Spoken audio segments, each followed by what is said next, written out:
Bonjour à tous, bonjour à vous, mesdames et messieurs. Bienvenue ce matin sur votre antenne, bienvenue sur 10-12 le Zénith. Nous sommes sur Equinox Télévision. Fierté de vous savoir encore très nombreux en regarder ce programme comme chaque jour entre 10h et 12h. Et c'est bien sûr l'image du Cameroun, c'est le regard que nous portons sur notre nation et sur la République entière. Comment s'est réveillé le Cameroun ce matin? Eh bien, oui, il faut bien sûr le dire.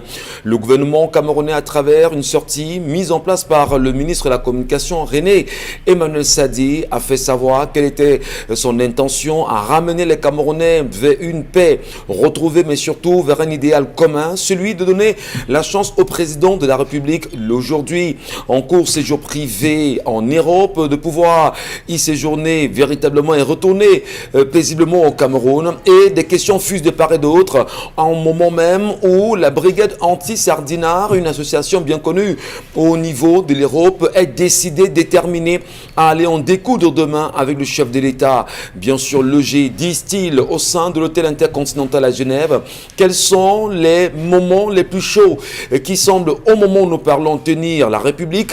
Quelles sont les nombreuses sorties et quel regard portez-vous aujourd'hui, madame, messieurs, sur la déclaration ou la sortie, bien sûr, du MINCOM à l'endroit des Camerounais? Peut-on dire véritablement que le Cameroun est un état de droit et à la brigade anti-sardinard de demander aujourd'hui au MINCOM, ben oui, les textes c'est beau, pourquoi vous-même vous ne respectez pas les textes au cœur même de la République camerounaise? On en parlera ce matin. Bienvenue à tous. En compagnie de Charlamel Mbathiou, Bonbon Bengan, Dominique Pengou et Isabelle Carozopet, on a une belle mission chaque jour, madame, messieurs, c'est de vous servir et surtout de vous restituer le Cameroun en vrai. Charlamel, bonjour ce matin, bienvenue. Bonjour à tous les téléspectateurs. Bonjour à vous, monsieur Michel Ngatiou. Et bonjour aux parents affligés, aux parents de la petite Moulium, Erika. Bonbon Bengan, bonjour. Bonjour monsieur Ngachou Numba, bonjour à vous chers téléspectateurs. Effectivement, hier, certaines parties sont venues nous voir en disant que cette association Good for Change, c'est comme ça que vous l'avez appelé? Give a chance. Give a Change, oui, il y aura un procès à Kribi le 4 août prochain pour justement voir ce qui s'est réellement passé avec le promoteur Yannick Ron et son compatriote camerounais à qui il avait confié la mission de gérer et le restaurant et l'orphelinat. Attendons que la justice s'y pose. Merci. Une affaire bien sûr de restaurant qui fait également débat, mais surtout ramène des Camerounais devant une justice camerounaise. C'est fort quand même. Bonjour à vous Isabelle Carozopet. Bonjour à vous Michel Ngatiou, bonjour à ceux qui regardent le programme encore ce matin. La communication en temps de crise est un moment extrêmement délicat et il y a des choses très importantes qui devraient pouvoir y figurer. Et lorsqu'on parle d'une communication en temps de crise, le premier communiqué qu'on adresse, c'est un communiqué dans lequel on s'abstient d'établir les responsabilités. On se contente au simple fait de pouvoir donner l'information, de faire un état des lieux aussi simplement que ça, sans toutefois dire telle personne sortait d'ici, telle personne venait de là, telle personne est arrivée là de cette façon. Je crois que pour le cas le plus récurrent qui fait d'ailleurs le buzz sur la toile, il était plutôt question dans un premier communiqué, dans une telle situation aussi critique que celle-ci, de pouvoir tout simplement informer l'opinion publique de ce que justement l'artiste en question a pu avoir, a été victime d'un accident de la circulation, de pouvoir donner l'état des lieux, de dire à l'instant s'il est hors de danger ou pas, ainsi que tout ce qui était à bord du véhicule. Et par la suite, vous verrez comment pouvoir mener encore de bout de fond en comble l'enquête pour une autre sortie. Voilà. On reviendra bien sûr sur la déclaration de Isidore Tameux, manager de Ténor, en même temps hier, pour cette déclaration mise sur les réseaux sociaux et retirée par la suite.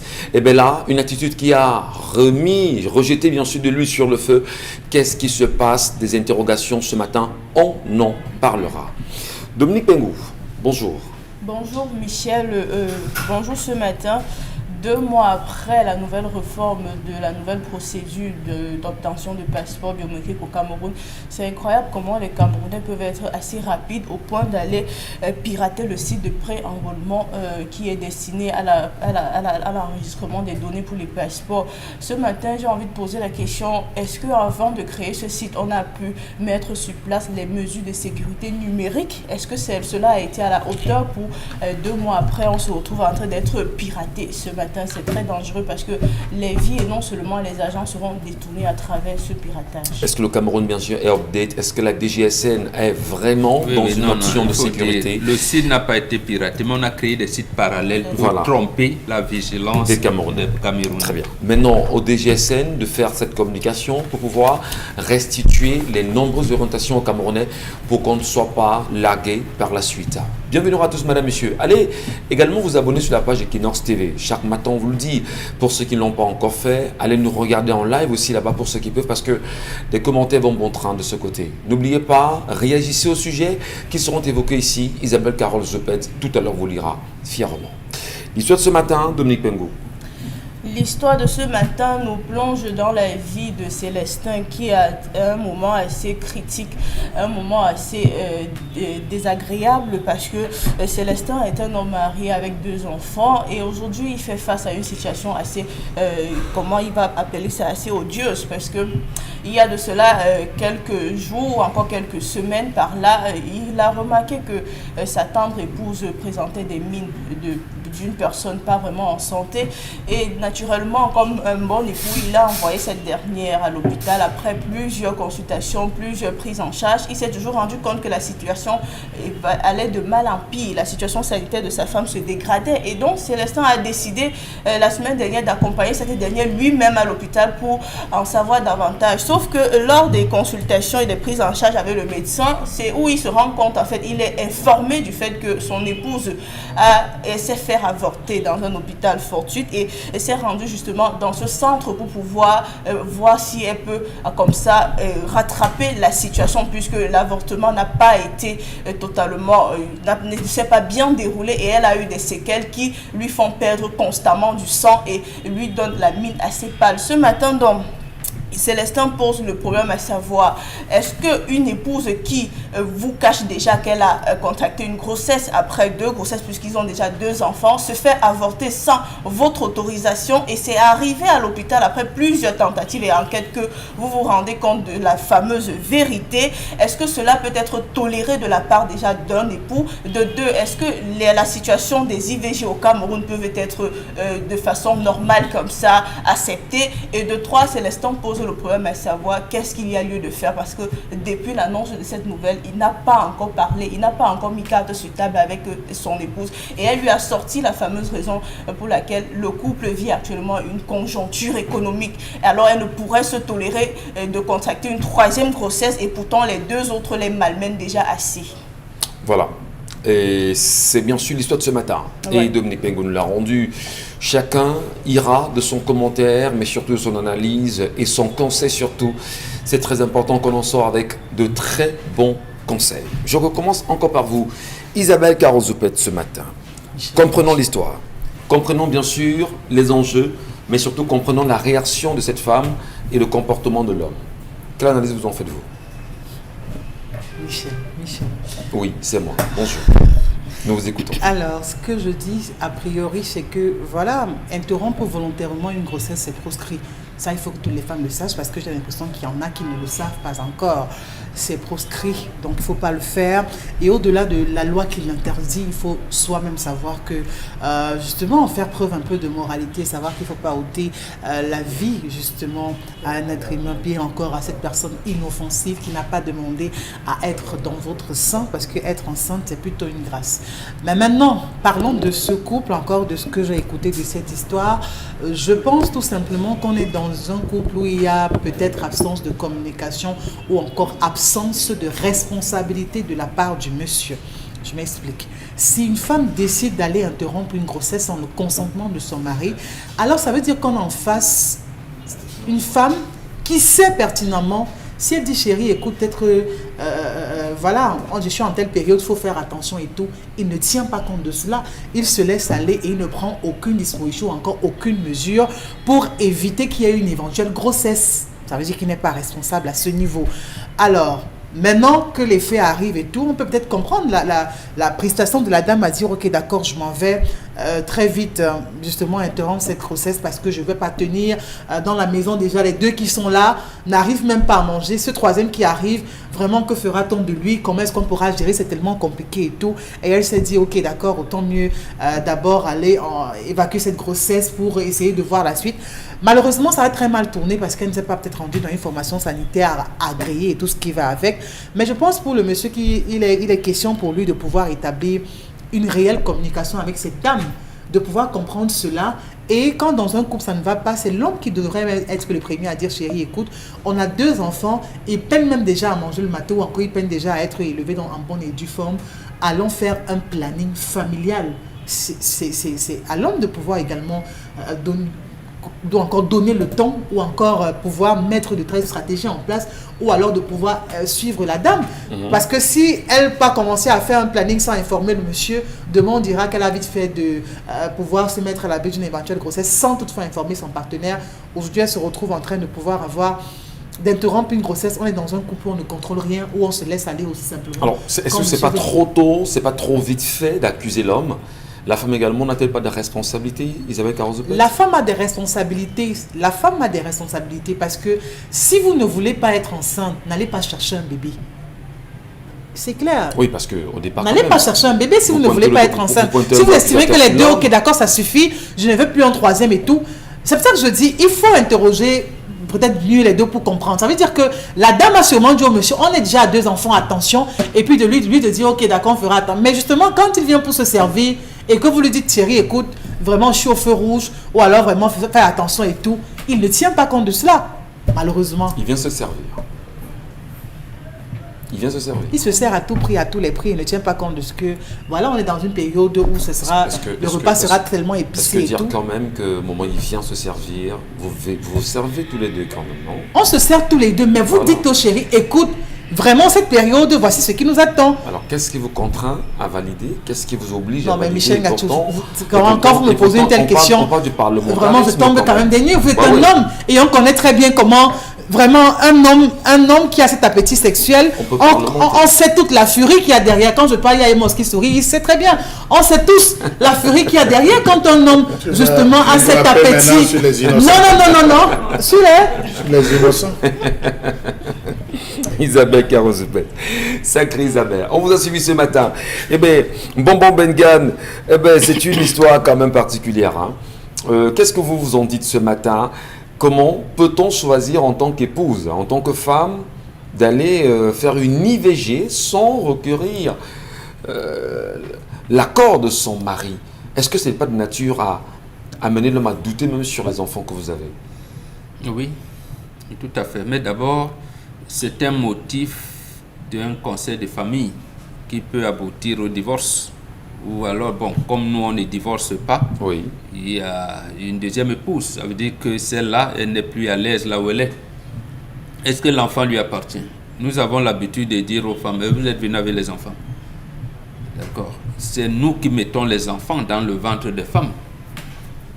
Et il faudrait, dès qu'elle prend le ventre, porte l'enfant, que nous y mettons, on l'encadre pour qu'elle accouche cet enfant-là. Et maintenant, l'autre chose que j'ai écouté dans l'histoire, oui, mais les 2 premiers là ne nous laissent pas. Vous ne laissez pas, ils sont régulièrement malades. Ils parlent de la crise économique. L'économie, c'est quoi? Donc, il n'y a de richesse que d'hommes. Justement, ce sont ces enfants-là qui sont votre richesse. Il n'est pas question d'envisager des choses où, oui, et vraiment notre budget mensuel c'est si, les enfants ça, et maladie, on va prendre 10%. Et ça, c'est des conneries, permettez l'expression. C'est des choses qu'on peut envisager, mais ce n'est pas comme ça qu'on conçoit ces choses-là. Pas conçoit. Faites les enfants,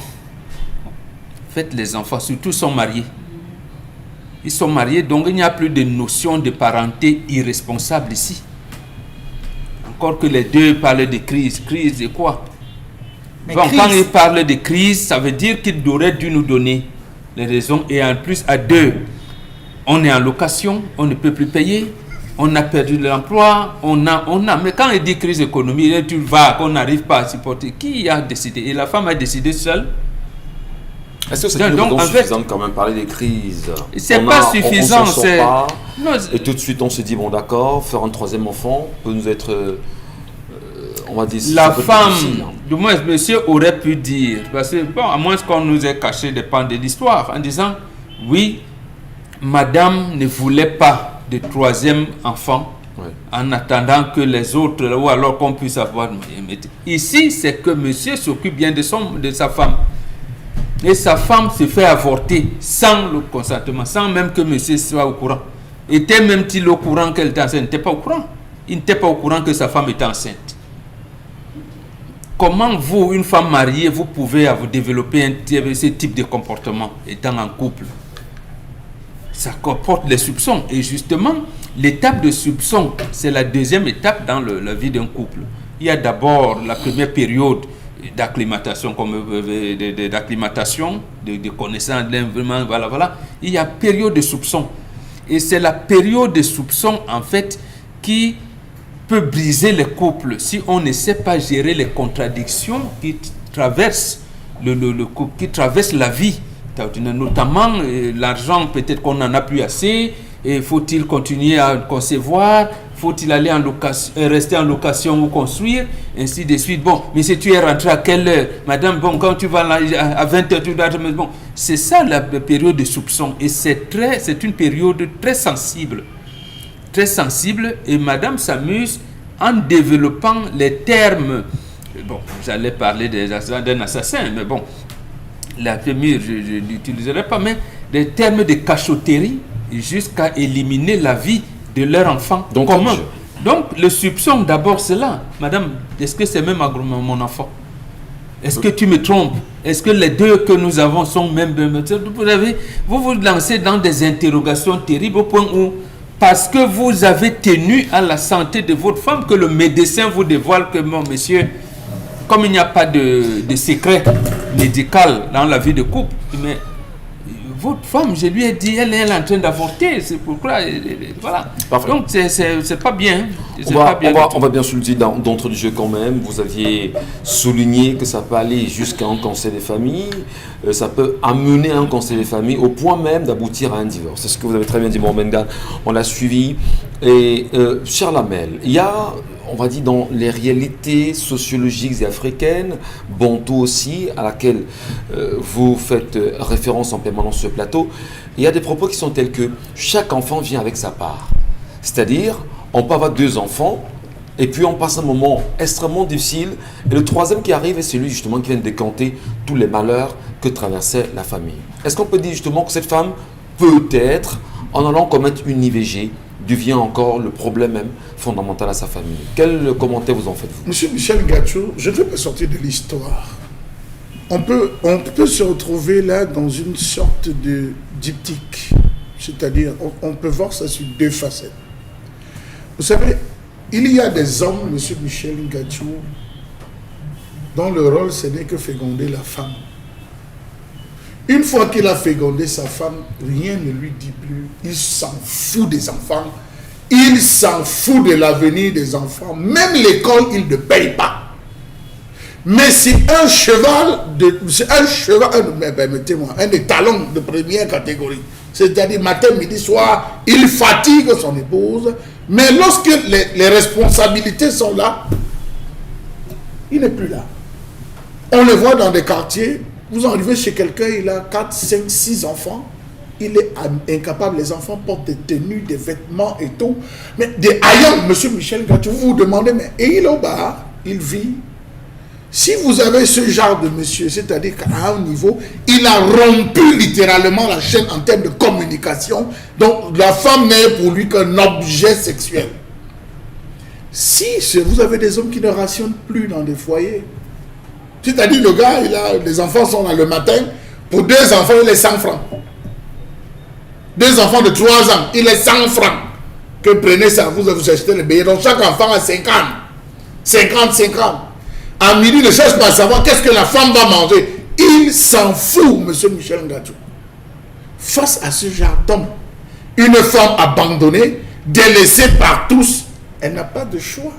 La preuve, elle est allée dans ce qu'on appelle, un centre de santé entre guillemets, précaire, on a procédé à ce qu'on appelle une tentative d'avortement archaïque. Vous voyez des femmes qui utilisent l'eau de Javel, qui mélangent avec le blanc à linge et tout, et qu'on soit pour pouvoir atteindre certains. Je parie que cette femme a utilisé des méthodes archaïques. Elle n'est pas passée par une voie normale en disant, mais bon Dieu, si déjà avec deux je suis comme ça, voilà toute la grossesse. Je vois même le gars, je ne le vois pas. Vous pouvez voir comme ça que la femme a commencé à... Elle a dit que je suis enceinte, elle a dit, fous-moi le camp, c'est ton problème. Je ne suis pas dedans. Il mène une autre vie, je suis désolé. À un moment donné, il faut savoir dire la vérité. À ce niveau, M. Michel Ngatsou, et sous ce prisme, la femme s'est sentie obligée. Et je vais vous raconter, M. Michel Ngatsou, lorsque vous arrivez dans les formations sanitaires, j'en viens. Lorsque vous arrivez dans les formations sanitaires, le médecin, même pratiquant, vous pose la question de savoir, tu veux le faire pourquoi? Oui, tu veux le faire pourquoi? Dis-moi. Pour que moi aussi, ma conscience, elle peut dire, voilà, j'ai triché. Je ne veux pas perdre mon mari, je ne veux pas perdre le mariage. Voilà la situation, voilà. Elle expose la situation, M. Michel Ngatsou. Et le praticien a l'appréciation nécessaire. Mais dans le vrac, c'est dès que tu arrives, on t'a fait tes compositions, tant pis. Donc ça suppose qu'elle est mal pour ça. C'est la première version, une femme abandonnée. Dans la deuxième version, elle a fauté. La femme a fauté, M. Michel Ngatsou. Pourquoi? Parce que dans ce genre de situation, je pense qu'on peut discuter avec la famille. On peut discuter avec les amis du mari. On peut discuter avec le chef de famille. Je ne sais pas, quelqu'un m'a dit, mais Jean Lamel, tout le temps vous parlez des chefs de famille, mais il y a des chefs de famille absents. Ce n'est pas que le chef de famille. Après, le chef de famille a d'autres responsables. Quand on vient doter une femme, il faut les grands-pères, oui, il y a des proches qui sont là. Les identifier. Il faut les identifier. C'est là la raison, il faut les identifier. Vous allez vers l'un et vous lui dites, écoute, je suis marié avec Janvier. Mais Janvier ne me laisse pas respirer. Et chaque fois qu'il y a des problèmes, il n'assume pas. La preuve, la bouteille de gaz peut finir, il faut attendre 3 mois, 4 mois pour qu'il paye. Isabelle 40 secondes. Abstenez-vous. Pourquoi vous en riez autant? La bouteille de gaz est finie, il faut attendre 3-4 mois. Là, on se retrouve, le pour aller faire le marché, me donne l'argent, je dois préparer sur 3 jours. Donc elle expose ses problèmes à la famille. Et là, je rejoins Bonbon.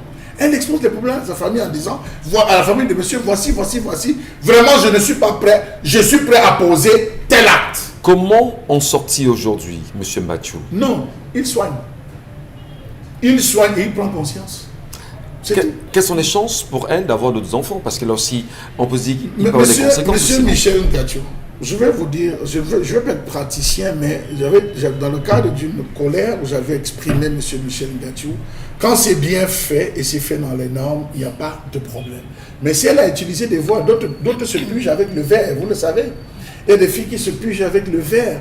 Le verre, il y a tellement de méthodes, je n'ai pas envie d'en donner ici là parce qu'on a la télévision. Franchement. Si elle a utilisé des méthodes archaïques, là il faudra encore que le monsieur pousse plus loin en utilisant, monsieur Michel Ngatsou, un ensemble d'examens qui vont devoir attester de l'effectivité de ces possibilités de procréation. Mais dans le cas contraire, si tout va bien, on peut juste aménager. Parfois, on arrive à ceci que c'est un bout est resté, on dit souvent un bout est resté, ça a créé une putréfaction et on se retrouve à ce niveau. Mais lorsque c'est fait dans les règles de l'art, monsieur Michel Ngatsou, et suivant les exigences, parce que la pratique, c'est interdit au Cameroun, précisons-le, que l'IVG, l'interruption volontaire de grossesse est interdit, mais il y a des circonstances où à l'hôpital, par rapport à des cas ou des pathologies que vous présentez, on juge nécessaire et là on pratique. Merci beaucoup. Alors, est-ce qu'on va dire, Dominique Pengou, que la femme risque autre chose? Peut-être perdre son mari, perdre son mariage aussi, et peut-être même perdre la capacité de continuer à procréer. Qu'est-ce que vous en dites, vous? Et si la femme se retrouve aujourd'hui à perdre tout cela, pour moi, c'est vraiment à cause de l'homme. Puisque quand on épouse un homme indécis, il y a des situations où on a tendance à vouloir rattraper sans toutefois en parler avec ce dernier parce qu'on sait la réponse qu'il va nous donner. Ça veut dire on connaît déjà sa position. Il y a des situations au sein du foyer, vous connaissez le comportement ou encore vous connaissez les attitudes de votre homme. Vous savez que quand vous allez lui poser ce genre de problème, il ne pourra pas vous trouver des solutions. Fondamentalement comme Par exemple, ce cas palpable, cette femme a contracté une 3e grossesse. Elle n'a pas déjà informé à son mari du fait qu'elle était enceinte. Elle a trouvé une solution échappatoire. Elle se disait que c'était une solution qui allait comme ça être une solution de secours. Parce qu'elle savait que si elle informait à son mari, il n'allait pas véritablement donner de réponse, ou encore il n'allait pas pouvoir les sortir de la situation, parce qu'ils ont déjà 2 enfants. C'est très désagréable pour une femme d'être au sein d'un foyer, avoir 2 enfants et avoir l'impression d'être la seule personne qui s'occupe de ses enfants, et pourtant le monsieur est là. Parce que si la femme réussit à utiliser la seule raison de la conjoncture économique, ça veut dire qu'elle voit déjà des vertes et des pas mûres avec les 2 qui sont déjà là. Une femme vous pensez que l'avènement d'un enfant dans un foyer fait le plus plaisir à qui? C'est à la femme, parce que c'est elle qui a le premier contact avec son enfant. Maintenant, si elle réussit à faire ce gros sacrifice, ça veut dire qu'elle a eu réellement des raisons valables. Je ne vais pas ce matin encourager les IVG parce que sur le plan déjà de la loi, c'est proscrit. Sauf s'il y a vraiment des raisons, ou encore avec une autorisation sanitaire, on peut le faire. Mais maintenant, ce matin, le seul crime, ou encore la seule chose pour laquelle on devrait condamner cette femme, c'est de l'avoir fait sans toutefois informer son mari. Mais si dans un couple il y a des situations pareilles, on peut se tolérer de faire abstraction d'un enfant parce qu'on veut justement assurer l'avenir des 2 autres qui sont déjà là. Charlamel pense qu'il faudrait qu'il la soigne, la garde. Naturellement, puisque ce qu'elle l'a fait, c'était pour sauver leur couple. Elle a fait ça pour sauver leur couple. Maintenant, puisqu'il est face à une malade, elle perd énormément de sang tous les jours. Qu'est-ce qu'il va faire? Il faut la soigner d'abord. Il faut qu'elle retrouve déjà son état et qu'il s'asseye maintenant avec le conseil de la famille que Momboka a proposé. Ils essayent déjà d'ouvrir le champ du dialogue au sein de leur couple. Alors maintenant, on est presque sorti, Charlamel. Oui. Alors aujourd'hui, les femmes qui nous regardent en réalité devraient comprendre qu'il est inopportun de procéder à des IVG sans le consentement de leur époux. Les femmes qui nous regardent aujourd'hui devraient comprendre déjà que lorsqu'on entame une vie maritale, on se fait un planning familial en fonction de nos revenus. Sur la question du planning familial, oui. Bobon Bengan, en 30 secondes, nos ancêtres connaissaient ce qu'on appelle le planning familial? Oui. Ils le faisaient. Regardez l'espacement de naissance, c'était 2 ans. 2 ans. Oui. Vous connaissez, c'est vous qui êtes allé à l'école. Est-ce qu'en ce qui concerne le nombre posait un problème? Non. C'était d'abord la capacité de la femme. Si ce n'était pas une femme maladive, elle pouvait aller jusqu'à autant que possible, oui. Jusqu'à ce quelques. Mais lorsque la femme présentait des signes de maladie ou des risques, on arrêtait. Comment une femme peut-elle savoir que son mari peut avoir des manquements sans penser à des méthodes contraceptives, comme par exemple le Norplan, que l'on place très souvent sur la main? Est-ce que c'est pas... Charlamel n'est pas d'accord? Monsieur Michel, en 30 secondes, Charlamel. Une femme n'a pas le droit de poser ce genre de choses sans son mari, parce que ça a des conséquences. Oui. Ça a des conséquences, ce n'est pas que positif. Les gens ne savent pas que les histoires si l'homme est genre, d'ailleurs, que vous avez décrit sur ce plateau, voilà, elle sera obligée d'aller le faire son litige. Il faut voir ce qu'elle se préserve. Elle doit d'abord l'informer. On ne peut pas faire en secret. On est d'accord. Oui, elle informe, comme j'ai dit. Comprendre ces grandes choses à ça? Non, qu'il comprenne ou qu'il ne comprenne pas, qu'elle prenne sur elle. Vous parlez d'absence de communication, non? Qui doit ouvrir la communication, c'est toujours la femme. Elle doit dire que comme tu ne veux pas et tu n'es pas prêt, sache que je vais prendre x méthodes. S'ils se retrouvent donc à ce niveau que ça n'arrange pas, ils vont trouver un terrain. Mais sauf que toi tu dis qu'il ne faut même pas le faire, qu'il ne faut même pas mettre. Elle peut le mettre même s'il y a un conseil de famille, même s'il y a une réunion. Oui. Alors elle peut justement dire que la famille va l'autoriser. La famille va l'autoriser à aller mettre. C'est de manière officielle, monsieur Michel Gadjou. Parce que si elle le fait, vous savez que ça laisse des traces, on voit. Oui, il y a des conséquences également. Le surpoids et tout ce qui va avec. Voilà ce que je dis. Elle le fait, le mari se rend compte, ça sera le problème. Qu'on va se retrouver encore à tabler dessus. Non. Elle lui dit, j'ai assez que tu utilises mon corps, je sais pas moi, n'importe quoi, comme une brouille que tu portes, tu vas faire des déchets. Monsieur, j'ai pris une décision et voilà, on va la faire. À défaut de ça, j'ai informé tel membre de la famille. Mais dans la situation présente, je supplie ce monsieur. J'espère qu'il n'a pas mouchardé sur sa femme. Justement. Parce qu'il y a des hommes que, j'espère que comme il nous écrit, il n'a pas mouchardé sur sa femme dans la famille. En disant que voilà, il sera lui-même l'artisan de la preuve de son foyer. Merci beaucoup, Charlamel Badjo. Merci également à ceux qui nous regardent ce matin, à ces hommes qui assurément se retrouvent dans une situation pareille. Bonjour également aux femmes qui certainement sont dans une situation pareille. Les conseils sont donnés. Isabelle Caron, vous voulez ajouter en 30 secondes parce que là on passe à la colère. Hein.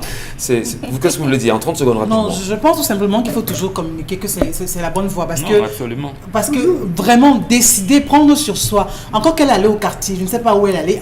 On pouvait appeler ce monsieur pour dire écoute, viens porter le corps de ton épouse. Donc il faut que les femmes fassent attention parce que c'est vous la première première victime. Quand vous tombez enceinte, vous décidez d'aller faire une IVG. Ça se passe mal, c'est vous qui allez passer. C'est votre mari qui aura vite fait, même le soir de votre deuil, de venir avec une autre femme. Donc faites attention, mesdames, et prenez souvent sur vous certaines décisions parce qu'il y va de votre santé d'abord. Conseil bien sûr de femmes. À l'instant, madame, monsieur, sur notre antenne, la colère. Signé Charles.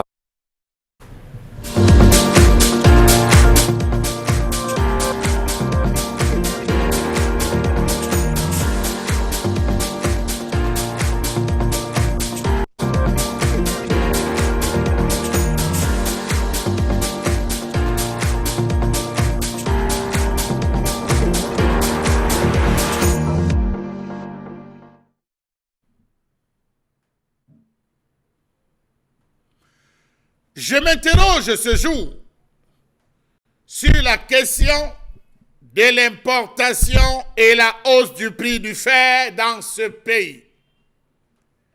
Le tableau est noir. Le tableau est sombre. Le tableau affiche des points d'interrogation. Comment comprendre la hausse des prix sur le marché? La hausse des prix du fer sur le marché, alors que les acteurs de ce système déclarent que le marché du fer à béton est estimé à environ 180 000 tonnes par an, avec une production nationale évaluée à 260 000 tonnes par an. Dans un mémorandum des producteurs locaux de fer et d'acier du Cameroun, porté à l'attention de M. le ministre des Mines, de l'industrie et du développement technologique, ils ont réitéré ces producteurs. Le marché du fer à béton au Cameroun est estimé à 180 000 tonnes par an. La production nationale, elle est évaluée à 260 000 tonnes par an. L'industrie locale est ainsi, ont-ils dit, en capacité de couvrir l'intégralité de la demande nationale et d'approvisionnement sur le marché à l'export. Bravo. C'est bien. À bien analyser, il est facile de comprendre que pour eux, le Cameroun n'a pas besoin de procéder à des importations puisque la production locale couvre entièrement la demande jusqu'à ce qu'il y ait des excédents. En parcourant l'histoire du marché du fer au Cameroun, l'on se rend aisément compte que le monopole du fer est géré par 3 entreprises qui ont entièrement le monopole de ce secteur. On a le premier, géré par un Camerounais, qui produit pour ses entreprises et magasins uniquement.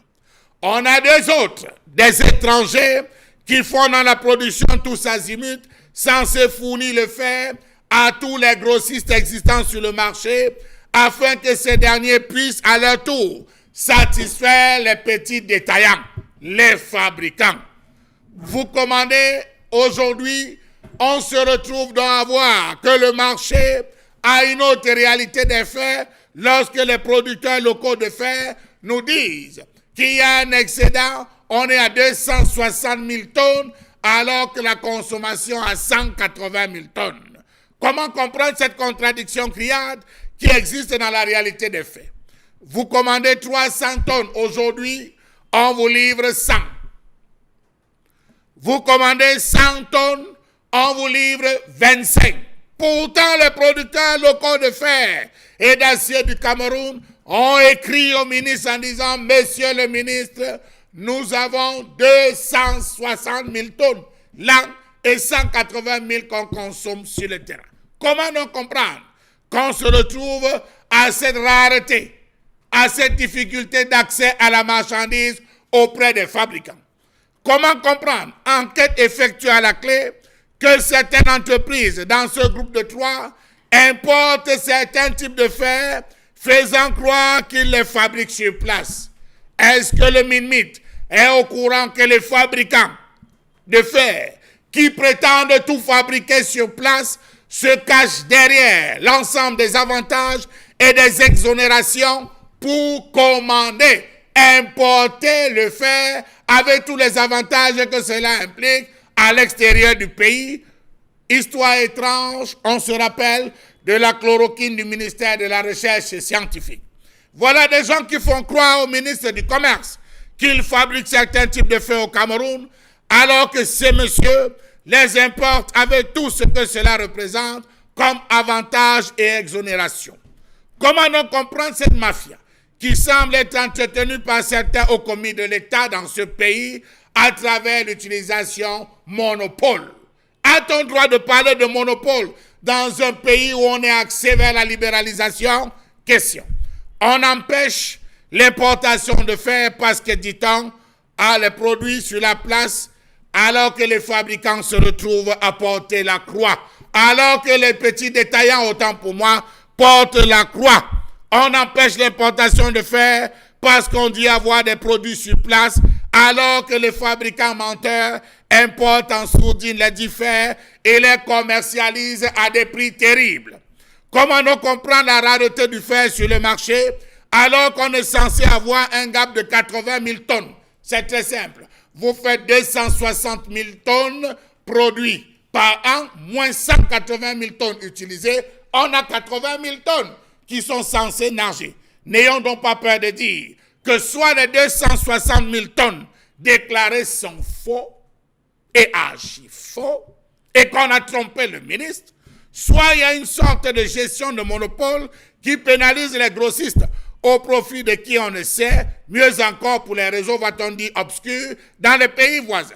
Nous assistons donc à une rupture terrible sur le marché du fer, du fait que les fabricants trompent le gouvernement en déclarant que tout va bien, négligeant de faire les grossistes qui n'auront rien à offrir aux petits détaillants.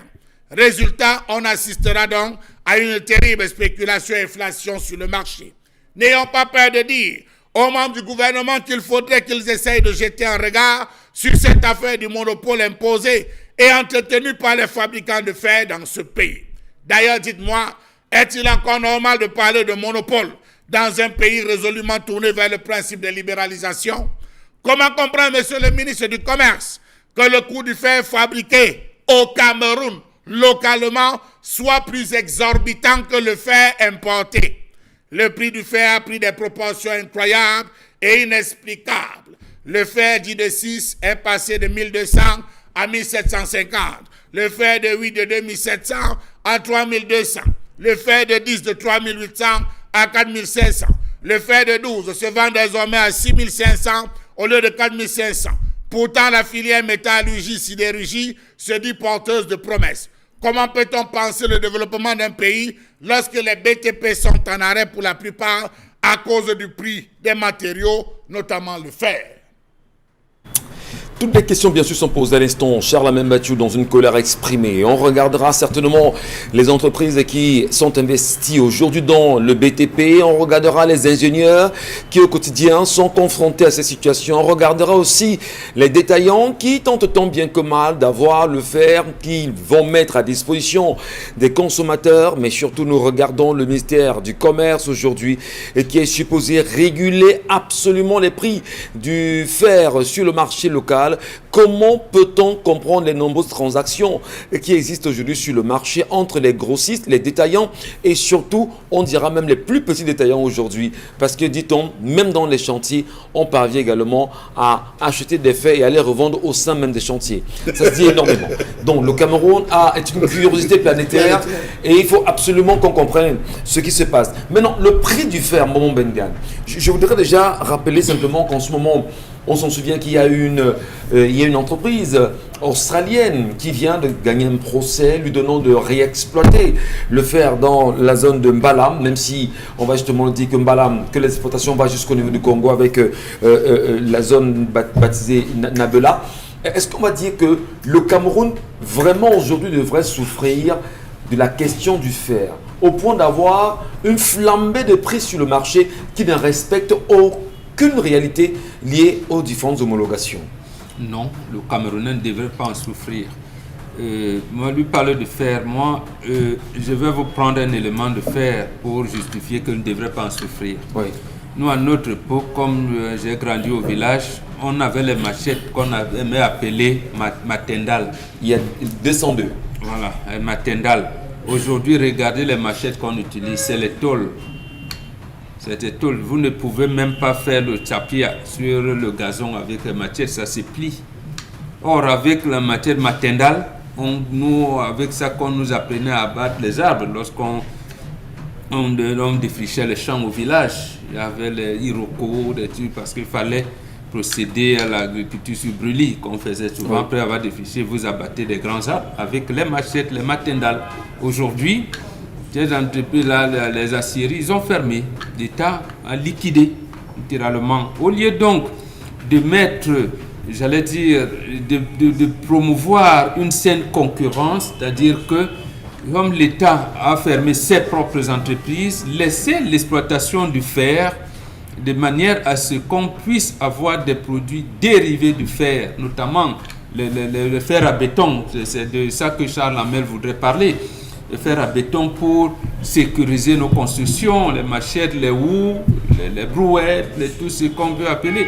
Et même lorsque le chef de l'État avait prévu la construction localement des voitures, est-ce qu'apparemment il devait avoir une usine de montage de bus à Limé, une fabrication de tracteurs à Ebolova. Bon, c'était avec quoi? Du fer importé, alors que nous avons le fer dans notre sous-sol.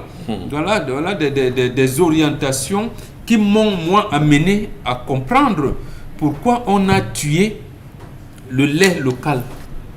Il y avait bien Milky Way, mais je ne vais pas citer le nom de cette entreprise qui est arrivée.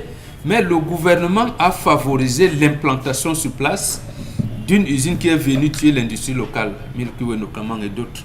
C'est la même chose qui s'est fait avec le fer, c'est-à-dire que même avec l'huile de palme. Comment vous avez l'huile, vous produisez l'huile de palme ici, l'huile rouge, mais l'huile importée coûte moins cher par rapport à l'huile locale. Voilà. C'est ça le fer. C'est ça le fer. Donc, les expatriés qui sont ici, qui gagnent les marchés et qui veulent construire, disent que non, ils préfèrent importer le fer, alors qu'il y a le fer localement.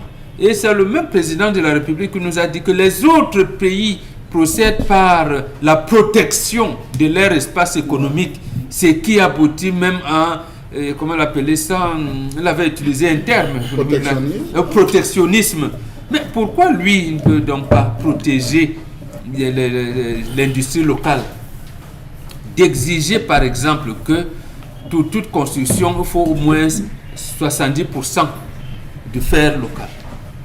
Mais précisément parce que dans cette concurrence-là où on a abouti à la débrouillardise, j'ai même entendu les ingénieurs dire que ce qu'on nous vend comme fer de 14, en réalité c'est le fer de 12. Ça veut dire que même l'agent de la norme ne veille pas, ne parvient pas à réglementer ce secteur, de savoir que si je veux le fer de 8, c'est ce qu'on a exigé pour tel, voici le fer de 8. Le fer de 14, par exemple, pour Madal, voilà le fer. Donc, on se retrouve dans des situations compliquées parce que le gouvernement n'a pas su protéger l'industrie locale. Le faire, justement, Isabelle Carole Zoupette, ne pas s'indigner. Je parle ici, bien sûr, des Camerounais qui sont conscients des coûts ou encore du fait que l'on tue la production locale au bénéfice des importations. Est-ce qu'on ne va pas ici, justement, dire que là encore, c'est une réalité, c'est une belle mise en scène du gouvernement camerounais, incapable de protéger ceux qui disposent et toujours tendre la main de ce qui vient de l'étranger? Et vous pensez sur la que question les du fer. Camerounais ne s'indignent pas suffisamment ou alors ont d'autres moyens, d'autres recours et font l'effort de ne pas justement faire recours à cela? Est-ce que vous voyez au monde des bâtiments qui s'écroulent aujourd'hui? Vous voyez comme ça s'est passé, c'est à Lorbossou, si mes souvenirs sont exacts, qui est justement en train d'être s'écrouler. Est-ce qu'on ne questionnerait pas justement la qualité du matériau, notamment le fer? Je crois qu'il faut que c'est pas un phénomène nouveau. Bien au contraire, ça commence à devenir de plus en plus récurrent de voir des édifices s'écrouler parce qu'on parle de ce que le matériel utilisé n'était pas de bonne qualité. Aujourd'hui, je pense qu'on est suffisamment conscient de ce que ceux qui sont malheureusement chargés de nous gouverner, de veiller à ce que vraiment le citoyen lambda puisse avoir le minimum, ne le font pas. Et justement, l'industrie locale permet à ce que tout le monde puisse bénéficier de cela et à moindre coût. Ça, il faut le préciser et le dire. Donc, ça veut dire que c'est des choses qu'on devrait plutôt encourager pour permettre à tout un chacun, on a affaire à un chantier, de pouvoir s'en sortir aussi facilement. Mais si déjà on ne le fait pas et qu'on est plutôt arrivé vers ce qui se passe à l'extérieur à vouloir justement ramener cela dans le pays, ça pose un problème. Encore que, concernant justement même ces fers et tout ce qui va avec, quand vous allez, on vous dit, voici le bon, voici le faux. C'est ce qu'on vous dit. Il y a le bon et il y a le mauvais. C'est à vous de faire le choix. Parfois même, on vous dit c'est le bon, c'est le mauvais et tout. On vous vend même le bon en vous disant c'est le bon, pourtant c'est le faux. Donc vous voyez que jusqu'ici, il y a encore un sérieux problème qui se passe. Parce qu'il faut que le marché arrive à être justement assez clair, à être détaché de toutes ces choses qui conduisent à ce qu'on ait justement ces effondrements. Est-ce que justement dans cette colère, je veux relancer un tout petit peu, c'est pas ici qu'on attendrait justement les brigades de contrôle du ministère du Commerce sur la question du fer pour suffisamment sensibiliser les Camerounais en leur disant faites attention parce que sur le marché il y a un mauvais fer et il y a le fer produit par X ou par Y pour au mieux orienter les consommateurs Isabelle Carozopé. Michel Ngacho, vous savez qu'on est à 2 pas d'une certaine rue. Bien sûr, la rue de la Casse. Donc, quand vous allez dans cette rue, est-ce que vous avez déjà vu ce genre de contrôle ou quoi que ce soit vraiment venir là-bas pour réprimer ceux qui, justement, continuent à faire dans le faux, à continuer à vendre des choses qui ne tiennent pas la route? Non. Bien au contraire, on sait qu'il y a des zones tellement réputées pour vendre des choses qui tiennent et des choses qui ne tiennent pas. Et la rue en question est d'ailleurs bel et bien une référence. Mais qu'est-ce qu'on fait? On ne fait rien. Je pense tout simplement que sur le marché d'abord, il faut qu'on parvienne à débarrasser tout ce qu'il y a comme faux. D'abord, dans un premier temps. Maintenant, favoriser cette industrie locale pour permettre à ce que tout le monde au moins puisse bénéficier de ces matériaux dans de meilleures conditions, à des meilleurs prix et avoir au bout du compte la bonne qualité. On est en droit de se demander justement quels sont les mécanismes mis en place sur cette augmentation quand même du prix du fer au Cameroun.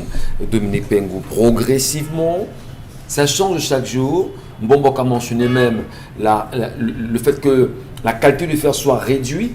Alors, le gouvernement camerounais a donc choisi d'abandonner à la fois les constructeurs, à la fois les populations, à la fois les producteurs locaux, à la fois même les importateurs sur et la qualité et on va dire la création d'une richesse à même d'aider le pays à aller de l'avant. C'est un choix fait exprès, Michel, parce que ces importations bénéficient à un groupuscule de personnes. On va le remarquer en 2016, date à laquelle le gouvernement décida d'installer la loi qui autorisait les importations de fer à béton au Cameroun. Cette même année, les producteurs locaux qui réclamaient depuis les quotas sur les projets d'infrastructure au Cameroun et qui n'ont pas été entendus jusqu'aujourd'hui. On va encore se rappeler en mai dernier, mai 2021 qui est passé, quand les entreprises de production telles que Métafrique, Acier et Prométal qui se sont associées pour faire un mémorandum au Premier ministre. Ils ont déposé un mémorandum qui jusqu'aujourd'hui n'a pas été, il n'y a pas eu d'accusé de réception, il n'y a pas de réponse. Alors maintenant, quand on regarde ce genre de procédure, encore c'est multiples tentatives de la part de nos producteurs locaux. On comprend évidemment l'augmentation abusive des prix sur les fers à béton qui sont produits au niveau local, parce qu'une entreprise qui sollicite l'apport du gouvernement pour mieux structurer sa production et réduire les prix, parce que le gouvernement a le devoir d'investir ou encore le devoir d'accompagner ces entreprises, ils ne le font pas. Il est évident que ces entreprises-là doivent assurer leur suivi. Ils doivent augmenter les prix de leur production pour pouvoir assurer, parce qu'ils n'ont aucune subvention de la part du gouvernement. Donc, voilà la raison pour laquelle on se retrouve sur le marché, comme Isabelle disait, vous allez aller dans une quincaillerie ou encore dans une boutique, vous allez acheter des fers, on va vous dire ça c'est le faux, ça c'est le bon, ça c'est le bon du bon, ça c'est fait exprès.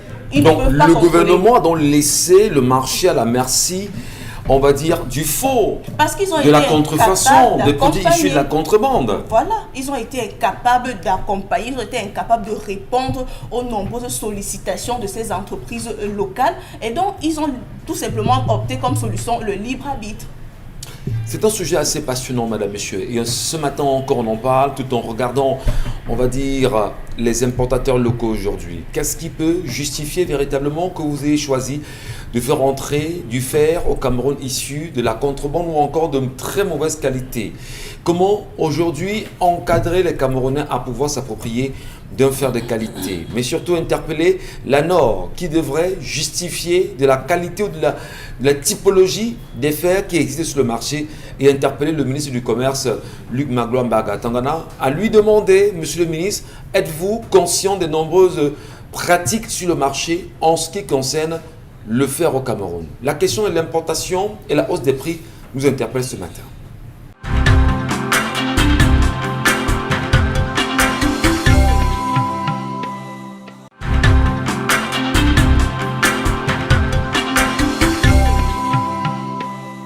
Merci à vous de nous rejoindre, merci de rester présent sur Equinox Télévision, merci au peuple camerounais qui chaque jour se retrouve dans ce programme à travers lequel il peut au mieux lire en même temps les réalités de notre pays. On va saluer encore les nombreux Camerounais qui sont établis dans la diaspora camerounaise. Quand on dit diaspora, ce n'est pas seulement ceux qui sont en Europe, même ceux qui sont en Afrique et dans d'autres pays font partie de la diaspora camerounaise. Ceux qui sont bien sûr en Asie, ceux qui sont en Australie font partie de la diaspora camerounaise et ils nous font des témoignages en permanence justement de leur présence à chaque matin à regarder cette émission et à prendre le pouls du Cameroun véritablement à travers ce programme. Nous voulons également, oui, le dire, que la diaspora camerounaise de l'Occident se prépare depuis le début de la semaine à aller à la rencontre du chef de l'État à travers une manifestation qui a été validée par la Suisse aujourd'hui et dire que même les résidents suisses justement du canton dans lequel se trouve aujourd'hui l'hôtel intercontinental ont eux aussi assailli la toile à travers une série de protestations, de commentaires, demandant à vivre dans la paix. Ils ne veulent pas de bruit. Qu'est-ce qui va se passer exactement demain? Quel est bien évidemment le regard que chaque Camerounais de la diaspora porte sur l'image du Cameroun de demain?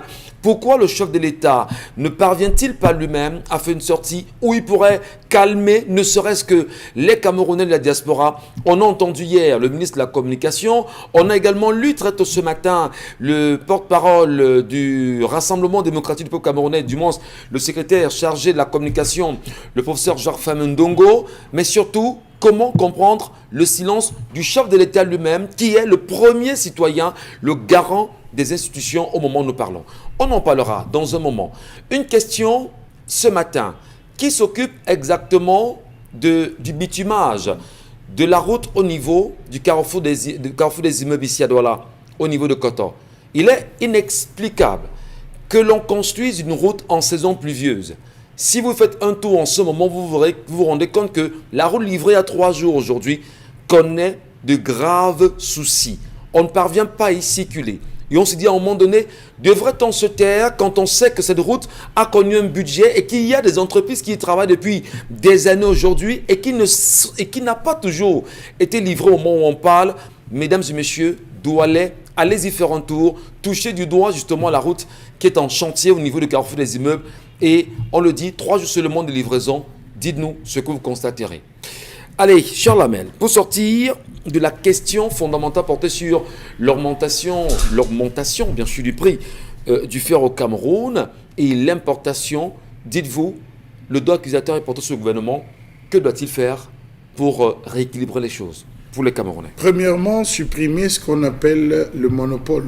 La question du monopole, il faut commencer par supprimer, parce que je ne comprends pas comment est-ce qu'on peut aborder la question de monopole dans un pays où on a ouvert, où il y a une libéralisation, M. Michel Ngatsou, et que certains individus réussissent encore à avoir une mainmise. Deuxième chose, on avance des chiffres.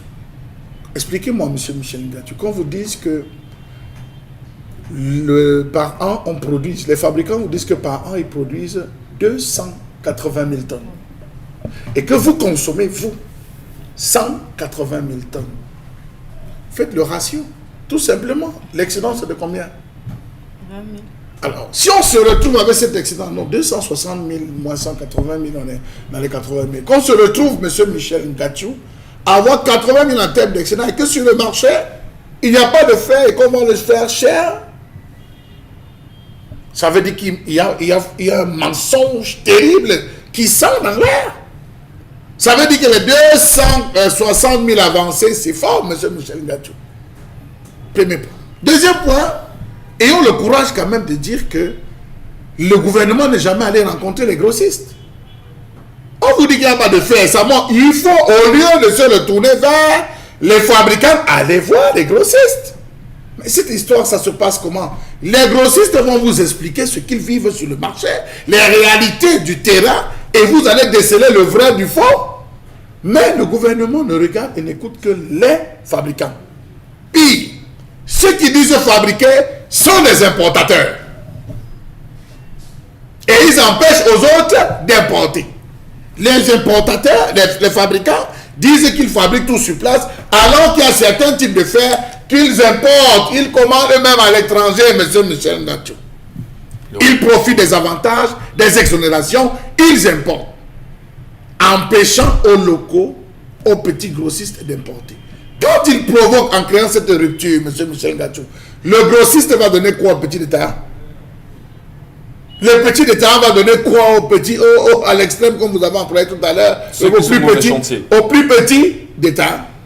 Vous vous rendez compte, M. Michel Ngacho, qu'il y a dans ce jeu subtil où, d'une part, on a ceux qui disent qu'ils fabriquent, qui disent que non, la fabrication est en net, on dépasse avec des excédents, on n'a plus besoin de s'en plaindre, il ne faut pas importer, alors que ce sont les premiers importateurs qui bloquent. Je pense donc que le ministre du Commerce qui nous regarde devrait revoir cette affaire de prix, d'augmentation du prix du fer sur le marché, descendre avec ses équipes, enquêter pour déceler le vrai du faux. La qualité surtout. La qualité, c'est important. Il faut qu'il descende, M. Michel Ngacho. Il ne peut pas rester dans son bureau et passer. Voilà ces trois facteurs qui tuent le secteur du fer aujourd'hui au Cameroun. Absolument. Les fabricants qui disent qu'il y a trop, ne vous inquiétez pas, on peut produire, il y a suffisamment, c'est ce qui en reste. Les grossistes qui n'ont pas, les petits détaillants qui se retrouvent à acheter excessivement cher, et les fabricants qui, sous cap, importent. Donc, M. Michel Ngacho, forcément, le Cameroun, comme disait Bonbon, favorise à travers le clientélisme, favorise tout ce que vous voulez, les étrangers au détriment des locaux. Expliquez-moi comment le prix du fer fabriqué localement, M. Michel Ngacho, coûte plus cher que le prix du fer importé. Est-ce qu'on est réellement dans un... Bien sûr que le ministre du Commerce, au moins, essaie de justifier cette question-là. Il devra nous donner des réponses là-dessus. Comment? D'abord, la douane a pour mission principale de protéger l'espace économique du pays. Donc, en principe, quand vous importez quelque chose, ça doit coûter plus cher pour booster la production locale. Mais dès lors que vous appartenez à un gouvernement qui met en concurrence, alors qui défavorise, dans cette concurrence, défavorise la production locale, c'est pourquoi? C'est justement pour vous transformer en société de consommation des produits extérieurs. Et le président vient vous dire, on produit ce qu'on ne consomme pas, on consomme ce qu'on ne produit pas. Je pense que c'est ce qu'il avait dit à Bolova. Donc, ce n'est pas normal. C'est pas normal lorsqu'on se retrouve dans cette situation-là. Moi, je n'ai pas envie d'indexer certains pays, mais je ne peux pas ne pas parler de l'intrusion chinoise dans le marché camerounais. Je ne peux pas ne pas en parler. Donc, justement, c'est Charles Hamel, comme c'est le gouvernement, il n'y a pas que le ministre du Commerce. Il n'y a pas le ministre des Finances impliqué là-dessus, c'est lui qui est le patron de la douane. Mais dans un pays où il n'y a pas de conseil de ministres, en réalité, de telles décisions sont prises au conseil des ministres. Les immeubles tombent. On se plaint de ceci, de la qualité du fer. On se plaint.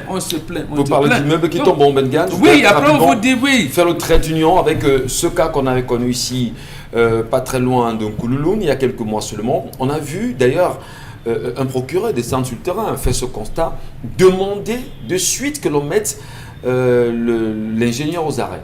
Alors, si le procureur au moins, je m'en souviens très bien, pour ce reportage mené sur ce terrain, pouvait demander, bon d'accord, au lieu de le mettre aux arrêts, est-ce qu'on ne doit pas questionner la qualité du matériau avec lequel on a fait ce travail? Tout à fait. Voilà, parce que l'ingénieur, justement, risque de payer un prix pour une affaire dont il est ignorant, et pourtant, le procureur lui-même pouvait nous aider à avoir des solutions à cette question-là, mon Bengal. Tout à fait, c'est exactement.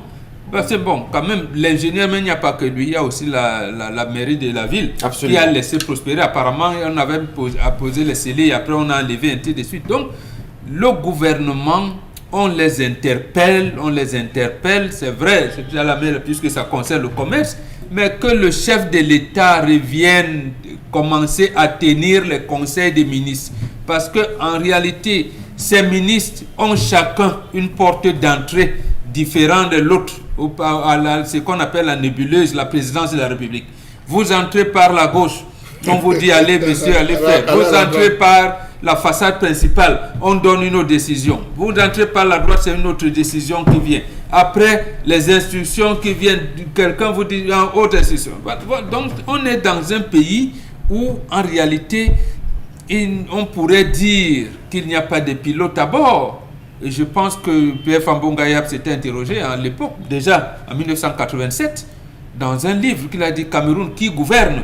Très bien. Qui gouverne. Donc, comment protéger les citoyens, comment les permettre leur épanouissement.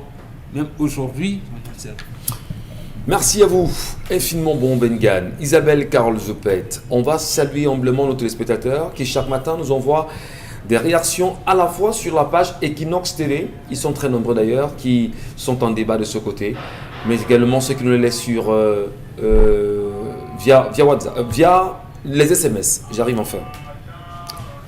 Réaction, bonjour, j'ai eu le même problème à Loum lorsque ma copine vient m'informer qu'elle est enceinte et immédiatement je l'ai conduit à l'hôpital pour faire un test de grossesse qui s'est avéré positif. Un mois après, elle vient me dire qu'elle n'est plus enceinte. Je lui demande ce qui s'est passé, elle me dit qu'elle n'était pas enceinte et j'ai pris peur de panique en lui demandant de me dire la vérité. Si elle s'était fait avorter et que je m'assure que c'était un spécialiste de la matière qui a fait cela, elle a dit qu'elle n'était pas enceinte, que c'était une erreur. Directement, j'ai déposé une plainte au parquet du tribunal de Mbanga et elle a été interpellée et gardée à vue après avoir reconnu les faits en disant qu'elle s'était effectivement fait avorter dans un domicile privé du côté de Bonkin à Loum. C'est Jacques Duclos qui nous envoie cette réaction.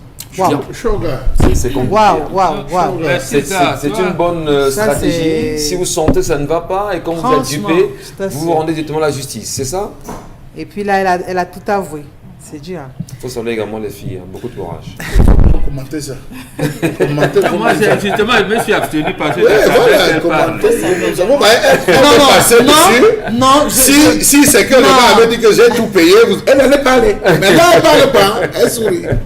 Non, je l'ai dit à l'entame concernant l'histoire du jour, qu'il y a des choses qu'il ne faut pas faire, surtout lorsqu'on parle d'enfants. Si vous ne voulez pas l'enfant, ne cherchez pas l'enfant. Si vous estimez que vous voulez rester jeune et jolie, mais restez jeune et jolie. Là, il a fait arrêter. Oui, parce qu'elle a menti, ce n'est pas bien. Si vous pensez, elle est venue dire, je suis enceinte. Il l'a emmenée à l'hôpital, ils ont fait un test de grossesse ensemble qui a dit, elle est enceinte. Le test, c'est combien? C'est rien, mais le gars a dit là, tu n'es plus l'enceinte.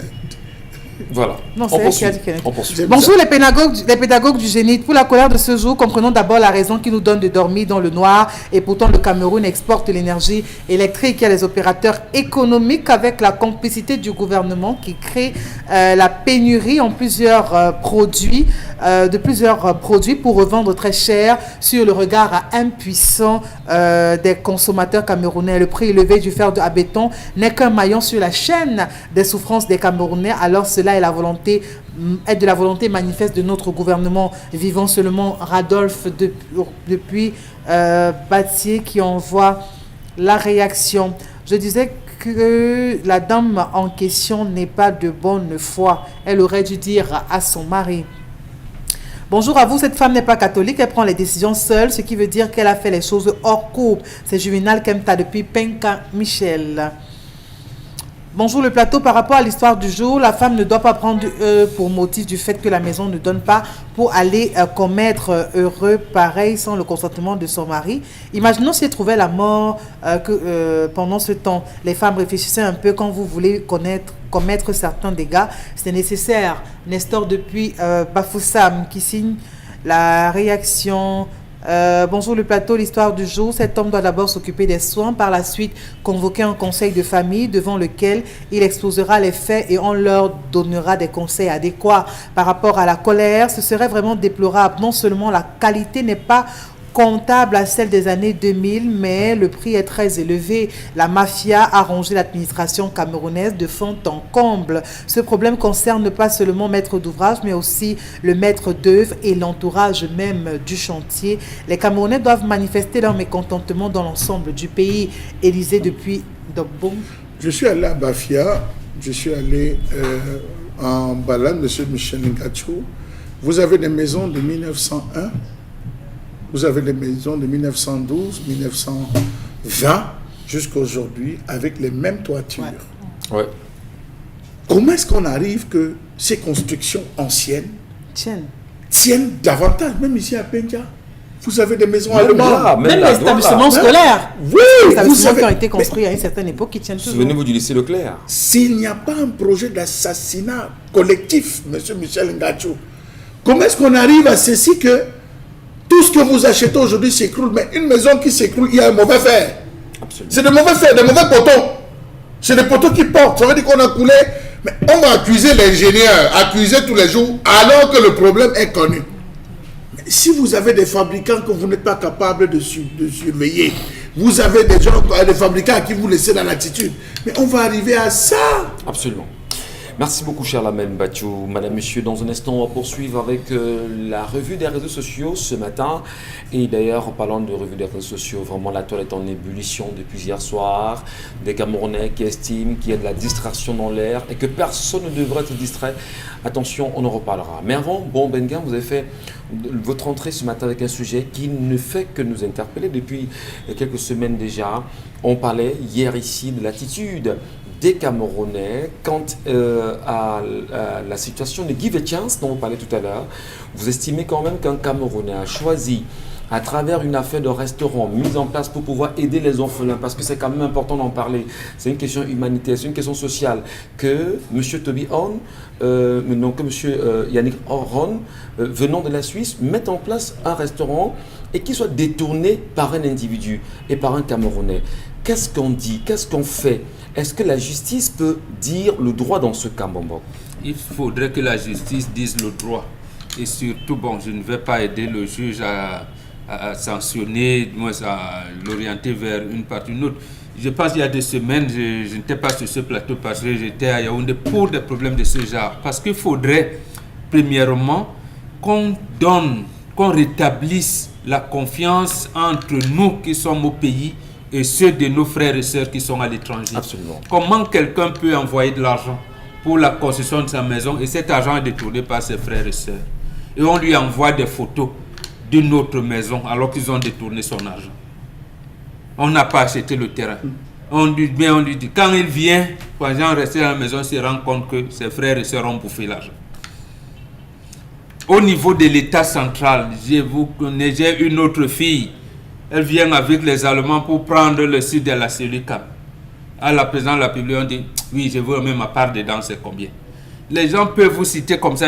Chalamel a parlé d'un autre Camerounais qui vient pour les matériels des hôpitaux. On dit non, donnez d'abord la part du ministre. Venez donner d'abord la part du ministre et tout. Donc nous sommes coutumiers à ce genre de choses. C'est pour ça que ça. C'est-à-dire que c'est pas pour Manaou dans Malachi, ça remonte. Ah oui, non, ce n'est pas pour l'actuel ministère de la Santé publique. C'est pour ça que quand j'ai suivi cette affaire, je ne le connais pas, M. Yannick Ron. C'est-à-dire que moi-même, dans ma famille, j'en souffre. Je suis en train de régler ces problèmes-là. Ça fait mal, ça fait la honte. Comment peut-on initier un restaurant pour les orphelins? Voilà. Porté par une association reconnue par l'État du Cameroun, et qu'un individu vienne quand même à déformer, à transformer, à s'approprier le restaurant au besoin même d'aller salir l'image de celui qui a porté par le projet. Moi, j'attends cette décision de justice parce que ça au moins, parce que depuis 1994, je m'insurge contre le fait que certaines donations qui ont été venues présenter l'avion au Premier ministre Simon Achidachou, sans lui demander d'où il tire l'argent pour acheter un jet privé. Donc ici, c'est ça que j'attends. Parce que quand j'ai eu vent de ça, je me suis dit, au moins, monsieur Yannick Ron a porté plainte. Là, vous venez, on vient vous aider à encadrer les orphelins. On leur dit, voilà un restaurant, les orphelins vont manger. Vous à qui on confie le projet, vous gérez comme ça. vous allez prendre votre part. Les orphelins, vous les aménagez ici. Et on perd un certain nombre de choses. Et à peine le gars prend l'avion, tourne le dos, on vient transformer le projet. C'est gênant. Et maintenant, non seulement c'est gênant, la crédibilité de ce compatriote là-bas où, comment je veux dire, fait la levée des fonds. Il va encore faire la levée des fonds comment? Puisqu'il ne peut pas justifier. Quand il va dire, j'avais envoyé 200 000 francs suisses, 2 millions de francs suisses, on dit, mais justifie, c'est où? On va le considérer comme un malfaiteur alors que non, il a été escroqué par son propre frère.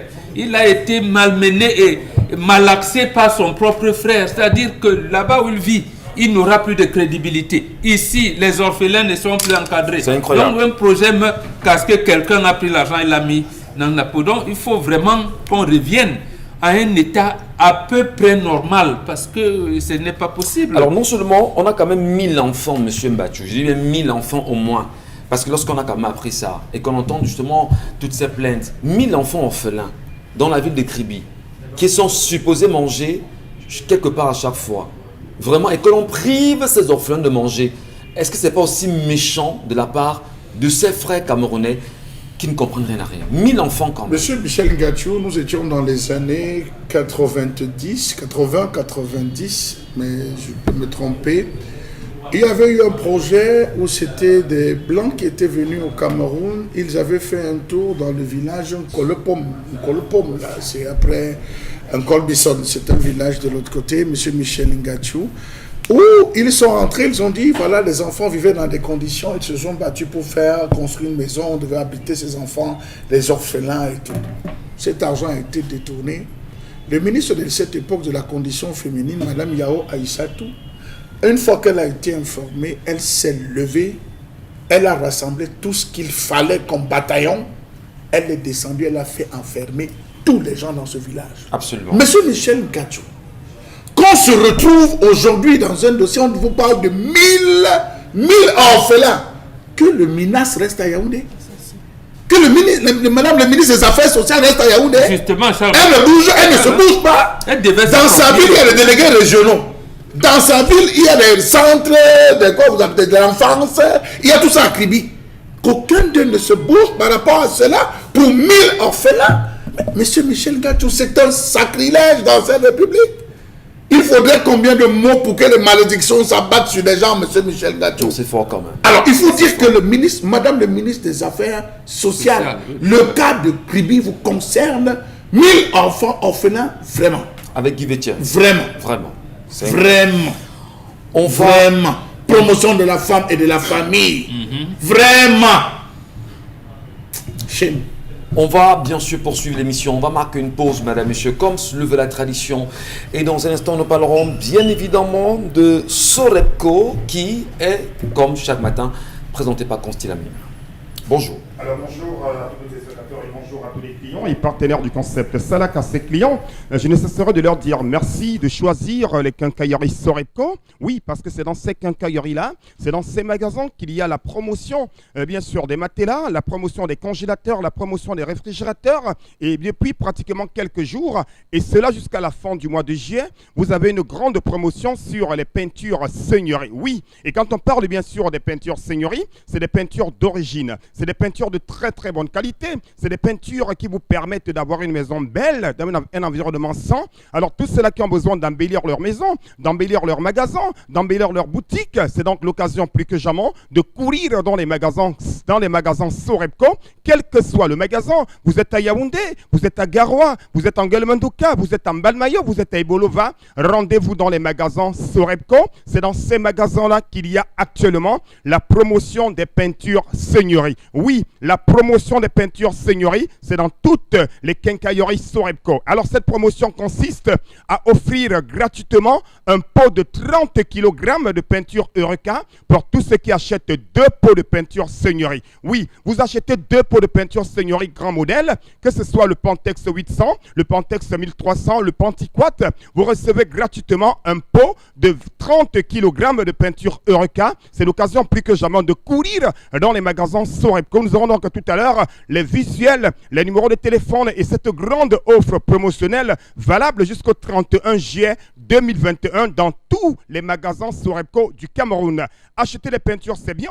Acheter les peintures Seigneurie, c'est encore mieux. Alors, chers téléspectateurs, en ce moment, courez dans les magasins Sorebco, Mototeigne Sengalemba Tatan, Bignon Alande au Quincaillerie Sorebco. Et Banjana Otendelo Beno promotion, il y a peinture Seigneurie. Otendelo Beno promotion, il y a peinture, il y a bois. Wanite 2 pots de peinture Seigneurie. Wakusa 3e pot gratuitement. Admirez la qualité, la beauté et surtout, ah ben oui, cette grande offre. 2 pots de peinture achetés, on vous donne un pot gratuitement et ce n'est pas un pot d'1 kilogramme, de 5, il dit bien c'est un pot de 30 kg de peinture qu'on vous donne dans n'importe quelle quincaillerie Sorebco. Vous êtes revendeur, vous êtes peintre, vous êtes consommateur final. C'est l'occasion plus que jamais de courir dans les quincailleries Sorebco et de profiter de cette grande offre promotionnelle qui consiste à recevoir gratuitement un pot de 30 kg de peinture Eureka quand on achète 2 pots de peinture Seigneurie grand modèle. Alors n'hésitez surtout pas. Retenez également que les magasins Sorebco, c'est également la grande promotion sur les congélateurs, les réfrigérateurs et surtout quelques matelas orthopédiques sont encore disponibles dans les quincailleries Sorebco. Pour ceux-là qui ont besoin de bien dormir, pour ceux-là qui veulent se sentir à l'aise, allez dans les quincailleries Sorebco et achetez les matelas orthopédiques à des prix vraiment dérisoires. Mais en ce moment, jusqu'à la fin du mois de juillet, c'est la grande promotion sur les peintures Seigneurie. Oh là là là là, la qualité, la garantie, la durabilité et surtout les prix les plus bas, c'est dans les quincailleries Sorebco, surtout avec les peintures Seigneurie. Retenez le cher téléspectateur, 2 pots de peinture Seigneurie achetés. Le 3e pot vous est offert gratuitement. Les numéros de téléphone, vous les avez. Appelez, quelle que soit la ville, quel que soit le quartier, quel que soit le pays. Profitez au maximum de cette grande promotion pour acheter autant de pots de peinture dont on a besoin. Vous êtes un revendeur, c'est une occasion spéciale. Vous êtes un peintre, c'est une occasion spéciale. Vous êtes en plein chantier, vous voulez revertir votre maison, allez dans les quincailleries Sorebco. Les meilleures peintures, c'est avec les peintures Seigneurie. En ce moment, c'est la grande promotion. 2 pots de peinture achetés. Le 3e pot vous est offert gratuitement. Merci beaucoup. Allez, Madame Messieurs, on poursuit avec la revue des réseaux sociaux ce matin. Isabelle Carole Zoupette, vous avez encore l'occasion justement de le dire. Eh bien, on va, avant de vous écouter, le temps de mieux rassembler ces éléments, dire qu'en ce moment sur la toile, ça bouge énormément entre le docteur Fridolin Kay et un haut commis, bien sûr, de l'armée camerounaise. Qu'est-ce qui se passe aujourd'hui entre les deux hommes ? Comment comprendre, comment faudrait-il protéger les écrivains et les philosophes au Cameroun? Fridolin Kay est-il justement dans une insurrection comme la plainte qui lui a été adressée fait mention? Est-il vraiment dans cette insurrection? Comment comprendre le dernier pamphlet qu'il a mis à disposition? Attention, les écrits d'un philosophe peuvent amener forcément à réfléchir en profondeur. On en parlera, assurément. La revue. Alors, pour la revue des réseaux sociaux, on parle de ce communiqué du ministre de la Communication qui, justement, fait le tour des réseaux sociaux, communiqué dans lequel, bien sûr, il revient sur ce séjour du couple présidentiel à l'étranger, mais bien sûr au sujet de ces manifestations annoncées ou encore de ce séjour qui serait perturbé par des Camerounais du côté de l'étranger ou du moins de la diaspora, de certaines personnes, bien sûr, qui tenteraient de perturber le bon déroulement du séjour, un communiqué dans lequel on peut bien évidemment voir que le gouvernement de la République, par la voix bien évidemment du ministre de la Communication, appelé au patriotisme de ses concitoyens de la diaspora, à leur honorabilité et bien sûr à leur sens de responsabilité pour qu'ils s'abstiennent de mener de telles actions, justement de mener de telles actions qui tenteraient bien sûr de perturber justement cette paisibilité du président de la République de ce côté-là et qui rappelle comme quoi les problèmes du pays se gèrent à l'intérieur du pays en respectant un certain nombre de choses et d'idéaux. Voilà. On a entendu. Dominique Pengo, est-ce que vous avez lu ce document du ministre de la Communication, porte-parole du gouvernement? Oui. Qu'est-ce que vous aviez décelé comme élément, vous parlant, vous Camerounaises? Alors le fait que les problèmes du pays se règlent à l'intérieur du pays, déjà devrait nous interpeller sur le dernier voyage du chef de l'État. Il fallait que le chef de l'État reste au pays pour qu'on essaye de résoudre les multiples problèmes qu'on a déjà au pays, parce qu'on en a énormément. Chaque jour qui passe, il y a des situations qui survolent, il y a des situations qui naissent, il y a des problèmes qui sont dénoncés. Maintenant, si le meilleur moyen de pouvoir attirer davantage l'attention des gens, c'est à travers les agissements de certains membres de la diaspora, justement pour interpeller le président de la République où qu'il se trouve. Maintenant, je pense que les attitudes ou encore les méthodes extrémistes que utilisent certains membres de la diaspora sont peut-être condamnable, parce qu'il ne faudrait pas qu'on profite de cette situation pour essayer de bafouer le peu de dignité qui nous reste encore dans ce pays. Nous sommes tous mécontents, surtout nous autres qui vivons ici, parce que nous subissons ça directement.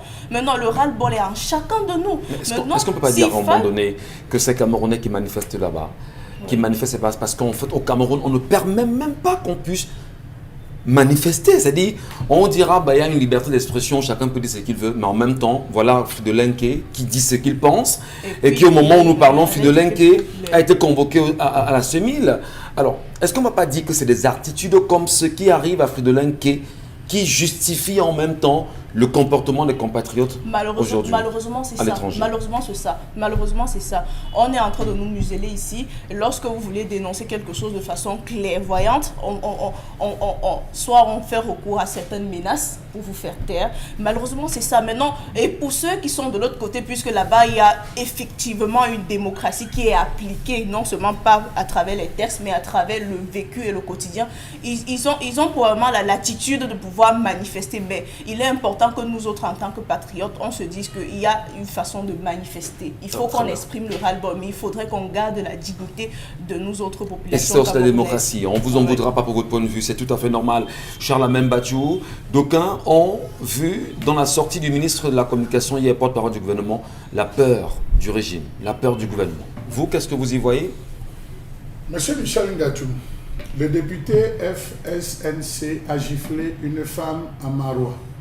Était-ce un fait isolé porté par une personnalité? N'est-ce pas un problème du pays? S'est-on prononcé? Non. Nous avons eu, M. Michel Ngachou, la grogne des enfants au Maroc, des étudiants au Maroc, qui réclament qu'on paye leurs droits. N'était-ce pas un problème lié au Cameroun, M. Michel Ngachou? Bien. Nous avons la situation des différentes structures, je ne vais pas les citer ici, où on annonce presque 1500 recrutements par entreprise, M. Michel Ngachou. N'était-ce pas un sérieux problème qu'on pose au Cameroun? Nous avons la situation de l'énergie, où les Camerounais demandent à avoir la lumière. Les 58 départements que nous avons au Cameroun sont traversés par de l'eau. Les 360 communes ont au moins une petite rivière qui coule. On a besoin d'avoir de l'eau et de l'énergie. Les Camerounais n'ont pas. N'était-ce pas des problèmes que nous posons au Cameroun? Le cas des gendarmes qui sont morts à Bambadjou. Monsieur Michel Ngachou, nous avons la situation de la crise anglophone, où chaque jour, on a soulevé en disant il faut s'asseoir, il faut débattre. Il y a eu le grand dialogue national. On a soulevé en termes de débat, de discussion. Voilà les populations de Newton Aéroport qu'on a chassées parce qu'elles se sont installées. L'État n'a pas pu. Ils sont à la belle étoile. N'était-ce pas là un problème? Le chef de l'État n'était-il pas là? Nous avons les populations de Sendé qu'on va bientôt démolir. Oui, occupation illégale, on va les recaser où? N'était-ce pas là des problèmes? Vous voulez que je continue? Charamel, le chapelet est grand, le chapelet est long. Bon, Bengan, le gouvernement parle. Est-ce qu'on peut dire, est-ce qu'on peut espérer, bien sûr, que les compatriotes camerounais de la diaspora, qui sont aujourd'hui, ils disent que 5 000 c'est insignifiant, ils doivent y être à 10 000, 15 000 demain à Genève. Alors, est-ce qu'on ne devrait pas avoir peur quand même pour l'image du Cameroun? Est-ce que c'est suffisant pour taire la grogne qui se prépare à Genève pour demain? Je pense qu'on doit commencer par là pour que quelque chose bouge enfin. Vous savez, j'ai lu, mais bon, peut-être vous allez me le concéder. Oui. Nous qui avons terminé difficilement le cycle primaire, on nous demandait de rester accroché à la signification des mots. Il a parlé du patriotisme. Et je me suis rappelé qu'au cours élémentaire première année, on m'a appris la devise paix, travail, patrie. On m'avait dit, peut-être quand vous êtes allé plus haut, on vous a dit le contraire, que la patrie est un territoire, un peuple et un gouvernement. C'est comme ça qu'on m'a dit. Et que le gouvernement dont on parle là, il doit résoudre les problèmes que les habitants, les citoyens de ce territoire-là demandent. Donc quand il parle donc du patriotisme et que les ressortissants de ce territoire-là ont des problèmes que le gouvernement refuse, il faut que les patriotes la parlent. Et plus de la Constitution en vigueur dit dans son préambule que la Déclaration universelle des droits de l'homme fait partie de la Constitution, fait partie intégrante de la Constitution. Et le 3e considérant de cette Déclaration universelle des droits de l'homme dit ceci: il faut qu'un État de droit puisse appliquer le droit pour que le citoyen ne soit pas contraint en ultime recours à s'élever contre la tyrannie et l'oppression. Voilà ce que je parle. Donc en fait, les citoyens de la diaspora, ils ont raison de manifester. Premièrement, on ne reconnaît pas leurs droits ici. On ne connaît pas les droits ici. Est-ce que ce n'est pas l'occasion pour le chef de l'État, lui qui est maintenant à Genève, je dis n'importe quoi, de comprendre fondamentalement que il y a un réel problème de gouvernance au Cameroun? Est-ce qu'il a toutes les informations nécessaires? Si, il en a. Donc c'est l'homme le plus renseigné du Cameroun. Absolument. Alors il refuse volontiers de résoudre d'abord la loi qui peut code des nationalités de 1968, c'est lui qui avait préparé la mouture. En tant que secrétaire général du ministère de l'Éducation nationale, président de la commission de bourse en 1967. Quand il monte à la présidence de la République, en tant que directeur cabinet civil, secrétaire général de la présidence de la République, il reçoit encore la mouture qu'il avait préparée au départ et continué par son successeur à ses postes pour préparer cela comme projet de loi qu'on allait présenter à l'Assemblée nationale, lui étant ministre d'État, secrétaire général à la présidence de la République. Il devient Premier ministre, président de la République. Donc, en fait, s'il y avait un Camerounais plus informé, c'était lui. Et c'est même avec raison que nous tous, nous devons lui demander des comptes. Et c'est ça. Maintenant, ce que j'ai répété peut-être, c'est l'agression physique. Mais les revendications, oui, nous en avons le droit. Et surtout, nos compatriotes de la diaspora, regardez ce qu'on vient de voir à Kribi. Justement, comment ils auront quelle confiance et tout pour venir au Cameroun. Mais lorsqu'il y a un procès d'un Camerounais qui sort la nationalité française, vous voyez le chargé d'affaires de l'ambassade de France venir. Quelquefois même, l'ambassadeur de France vient lui-même au procès. On en a vu avec Thierry Atangana, avec Yen Youm, avec. Oui. Et alors, on a nos compatriotes qui sont là-bas, qui veulent rentrer, ils n'ont pas de passerelles pour revenir dans leur pays. Les ambassades sont fermées. Les ambassades sont fermées. Voilà. Bon, puisque c'est lui qui nomme les ambassades, il faut bien qu'on lui dise, mais excellence, on doit aller où? Très bien. Je voudrais prendre cet extrait de ce communiqué du gouvernement camerounais qui, moi, personnellement, m'a paru quand même assez compliqué. Et c'est fort de cela, tous les Camerounais de bonne volonté animés d'un esprit patriotique, conscients de leur responsabilité et de la sacralité de la fonction du président de la République, condamnent sans réserve les agissements irresponsables de ses compatriotes. Ça, c'est bien sûr le ministre de la Communication qui le dit. Et il renchira plus tard en disant, c'est du reste à cette épreuve que le chef de l'État n'a de cesse de s'atteler avec persévérance depuis son accession à la magistrature suprême, appuyé en cela par le gouvernement, les Camerounais de bonne volonté ainsi que nos partenaires des pays. Donc on peut dire justement qu'il faudrait que ceux qui tentent d'avoir cette attitude-là, qu'ils reviennent au sens patriotique. Alors, question, monsieur le ministre, qui sera d'ailleurs dans nos murs, si tout se passe bien, patrie au Cameroun? C'est ça, sens patriotique veut dire donc quoi? On attend. En Algérie, la devise c'est... Lutte unie sur tout le non. Révolution. Révolution par le peuple pour le peuple. Voilà. Là-bas, révolution par le peuple pour le peuple. Au Sénégal, la monde. Cette phrase-là, je l'aime bien. Voilà, lutte unie sur tout le front. Oui, lutte unie sur tout le front. Voilà, ça, c'est Oumniobek qui a dit lors de l'un de ses derniers textes. Isabelle Caron, la toile est toujours en train de gronder. Qu'est-ce qui se passe à nouveau? Oui, Bien sûr, rebondissement dans l'affaire Ténor depuis hier ou encore depuis que cet accident s'est produit, vraiment les langues se délient. On a eu tout d'abord hier en après-midi le communiqué rendu public par bien évidemment le manager de Ténor, un communiqué de presse dans lequel il fait savoir que malheureusement une fan a perdu la vie et que le chauffeur de circonstance est introuvable et que du moins Ténor, l'un de ses amis victimes de l'accident sont pris en charge. Un communiqué justement qui a suscité tellement de commentaires et vraiment il a pu recevoir toute la furie des internautes sur lui qui justement s'indignait contre ce qu'il rend public dans le communiqué, les images qui circulent sur les réseaux sociaux, appuyé bien évidemment des témoignages parce qu'on a pu justement voir à travers les éditions de journaux chez Equinox Radio comme télé les témoignages de ceux qui étaient bien évidemment au lieu de l'accident. Plus encore, on a pu recueillir l'avis du papa, de la réaction du papa de la jeune fille en question décédée. Voilà donc autant de réactions qui justement ne vont pas en droite ligne avec ce que rend public le communiqué dans lequel il fait savoir que c'était une fan qu'il prenait le soin de ramener, de raccompagner. Voilà. Alors, dans votre entrée, justement, ce matin, vous vous posiez quand même une question. La communication en temps de crise. Oui. Je voudrais aussi saluer Isidore Tameu, alias Tafis, voilà, pour ce travail qui a été fait, mais qui semble quand même être incroyable. Ça a été supprimé par la suite. Mais permettez, la communication... Alors qu'il a supprimé... Permettez. Franchement. Vraiment. Permettez la colère à tout ce que nous avons. D'accord, on est d'accord. Nous devons colère. Il faut retirer votre salut. Il n'a pas le droit d'être salué. Isidore Tameu n'a pas le droit d'être salué. Oui. Alors, Isabelle Carole, votre problème, c'est une communication crédible, réelle en temps de crise. En temps de crise, on dit d'abord la vérité. C'est ce qu'il faut retenir. Bien sûr. La communication en temps de crise, c'est justement pour essayer d'apaiser les tensions. Ce n'est pas pour établir les responsabilités. Ce n'est pas l'heure pour dire qui était au volant, qui n'était pas au volant, qui a cogné, qui n'avait pas cogné, ou comment telle personne a fait pour se retrouver dans la voiture. La communication en temps de crise, du moins le premier communiqué qui devait tout d'abord se retrouver sur les réseaux sociaux, c'est de parler des faits.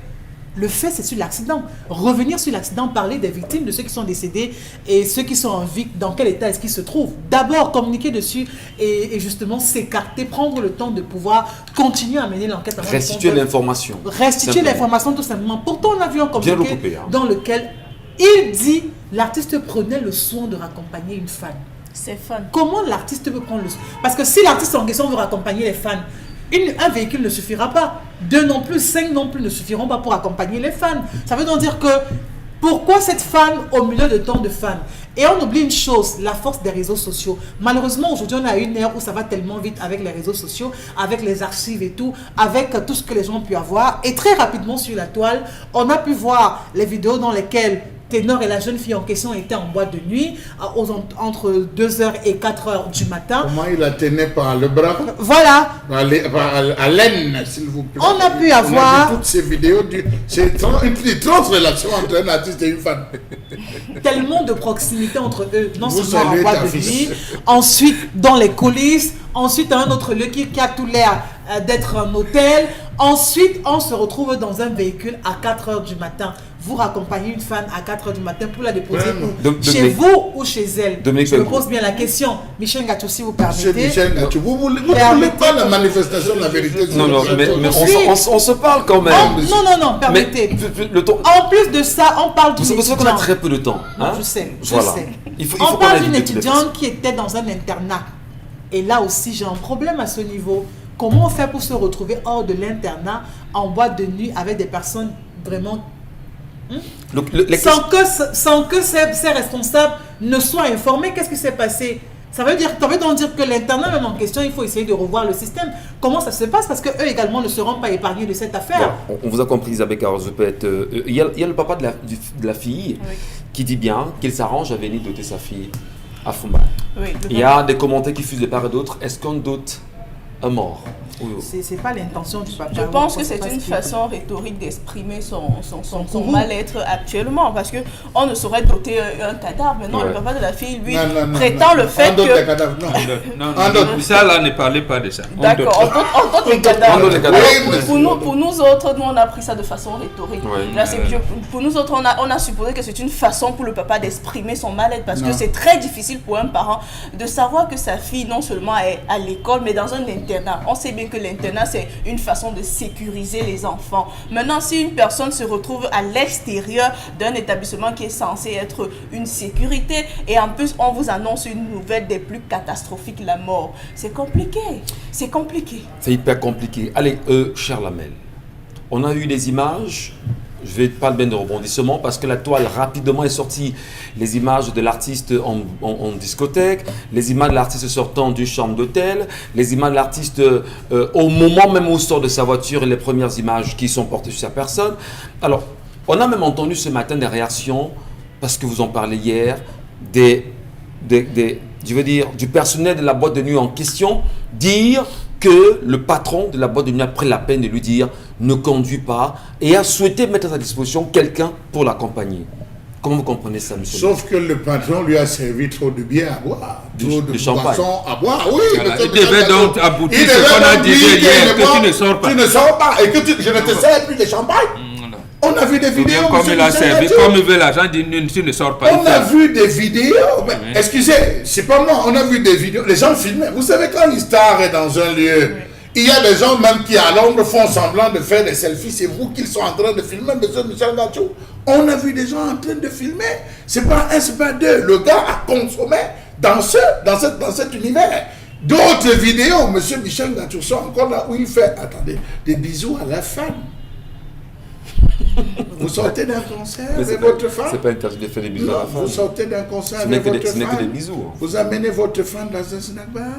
Vous buvez le champagne avec votre femme. Vous lui faites des bisous avec votre femme. Vous le dites en tant que... Et vous la raccompagnez chez elle, monsieur Michel Ngachou. Bon, concrètement, aujourd'hui, l'internat est ciblé également par des responsabilités. Les enquêtes se poursuivent. Oui. Qu'est-ce qu'on doit dire, qu'est-ce qu'on doit faire concrètement en une minute pour sortir? Non, on attend que les enquêtes nous disent c'est qu'il y a complicité, l'internat ou pas, ainsi de suite. Mais le problème que ça pose, c'est que le responsable de la boîte de nuit aurait dû l'enfermer. S'il refuse le chauffeur qu'on lui accorde, on ferme. Ou alors, il y a une équipe. Non, lui c'est un star. Lui c'est un star. Justement. On doit les protéger. On protège les stars, les icônes. Il doit appeler l'équipe spéciale d'intervention rapide. C'est les îles de la police. C'est cette équipe qui sillonne. Et donc, le gouvernement. Monsieur Mbattu, dans une boîte de nuit, on nous retrouve là-bas, on appelle la police. Vous avez l'obligation de me protéger, cher ami. Vous avez l'obligation, oui. C'est une obligation. Ou encore appeler son manager parce qu'il n'était pas... Non, il y a l'équipe spéciale d'intervention rapide, même vous. Mais monsieur Michel, vous êtes à l'état d'ivresse. Ce matin, je passais à la rue de l'ancienne mairie, monsieur Michel Ngachou. J'ai vu des gens qui avaient des bassines de 30. Comment le préfet, le sous-préfet de Douala-5e peut permettre qu'à 7h, 6h30, 7h du matin, les gens sont en train de boire 30, 40 avec des bassines. Je dis ce matin, monsieur Michel Ngachou. Mais nous avons même les autorités, on doit les entendre. Hein.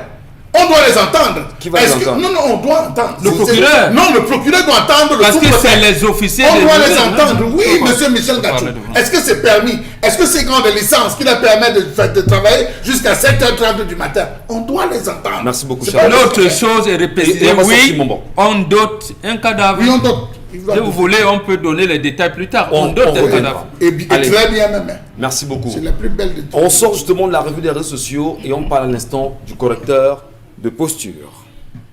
Bien entendu, Michel, on parle bien sûr du correcteur de posture qui reste et demeure. Cette jaquette médicale qui est en vente avec le concept Salaka, le concept de communication et de vente en direct sur les antennes d'Equinox Radio et Télévision. Ah ben oui, en cette télévision de qualité qui vous permet d'avoir, bien entendu, grâce au concept Salaka, des produits de très très bonne qualité. Cette jaquette médicale, chers téléspectateurs, je vous la présente encore une fois de plus. Ça fait plusieurs années que nous la commercialisons et vous êtes nombreux aujourd'hui à être des utilisateurs de cette jaquette médicale. C'est la vôtre, c'est la nôtre. Chacun devrait la voir, cette jaquette médicale. Elle présente plusieurs avantages. Oui, la jaquette médicale, encore appelée correcteur de posture, appelée en anglais renfoncé correcteur de posta, est une solution pour éradiquer le mal de dos, est une solution pour éradiquer le mal du cou, est une solution pour éradiquer le mal des épaules, pour dire tout simplement, il y a bat, foya dos, dos, foyer. Il y a bat, foya neck, foyer. Il y a bat, foya épaule, foyer. Just come from magasin 1001 tapis, en tech, il y a correcta de posta. Correcta de posta, na son fine jacket medical where any man must get them. You des taximen, you des tailor, you des communicateurs, you des musicians, you des footballeurs, you des sebrona. Any man must get this corrector de posta because he find plenty. Et ceux qui n'ont pas encore le mal de dos, je vous rappelle que le correcteur de posture permet également de nous prévenir contre les douleurs au niveau du dos. Le correcteur de posture permet de redresser le dos. Le correcteur de posture présente plusieurs avantages. Les numéros de téléphone, vous les aurez tout à l'heure au bas de l'écran.